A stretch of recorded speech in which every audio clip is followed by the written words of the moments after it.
北高议员林美燕服务处府下南区甲安平区单亲离校甲低收入的民众，配合消毒甲分流的防疫，一一来领出乌龟鸡场面温馨。确实，逢年过节当大家团圆时，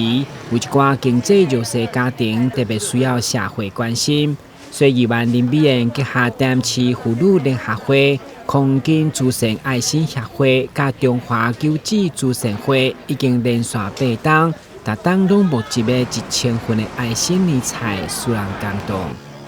他们已经第8年了，在这个过年之前，他们都帮这些比较弱势的一些家庭准备一些单亲，让他们能够在过年除夕的时候，利用这个年菜然后添加一些他们自己的食材，就可以那天团圆饭的时候，就一个热腾腾的火锅啦。我想这相当非常有意义，因为他希望透过这个火锅能够温暖每一个人的胃，同样的也大家能够在新的一年，大家都能够一样感受到过年的喜悦。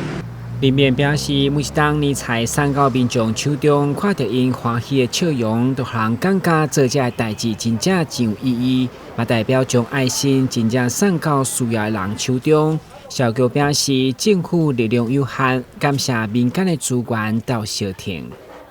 那除了这些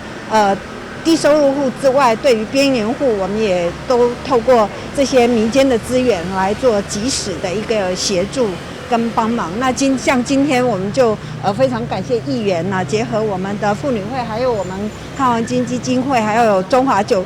子协会来帮忙我们附近的一些居民这些弱势的团体，让他们能够过好年。我们社会局也在此呼吁，如果说有碰到生活有困难的，能够及时跟我们做反映，我们也可以及时来连结资源，来提供及时的帮助。小局嘛代表市长黄伟哲致敬感谢中，感受到满满爱心，也希望让这份爱持续温暖弱势家庭的心。咱新闻，军职和侨邦采访报道。